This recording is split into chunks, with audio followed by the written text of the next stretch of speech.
तुम्ही पाहत आहात MCN न्यूज मराठी। अकोला जिल्ह्यातील तेल्हारा तालुक्यातील वरखेड येथे सालाबादप्रमाणे याही वर्षी श्री स्वामी महंत कृष्णानंदजी भारती महाराज यांच्या कृपा आशीर्वादाने भव्य व विशाल गोमाता भंडाऱ्याचे आयोजन करण्यात आले होते। सोनाळा येथील श्री संत सोनाजी महाराज यात्रेच्या दिवशी वरखेड फाट्यावर या भंडाऱ्याचे आयोजन करण्यात येते। जवळपास 25 ते 30 वर्षांपासून या भंडाऱ्याची परंपरा अविरत सुरू आहे।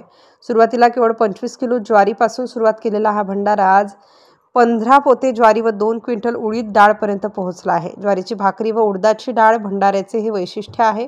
सर्व महाप्रसाद हा ताटामध्ये देण्यात येत असल्याने या भंडाऱ्यामध्ये कोणत्याही प्रकारचे नैसर्गिक प्रदूषण होत नाही। यावेळी पंचक्रोशीतील हजारो भाविकांनी उपस्थित राहून मोठ्या श्रद्धेने या महाप्रसादाचा आनंद घेतला। MCN न्यूज मराठीकरिता भगवान हागे, दानापूर।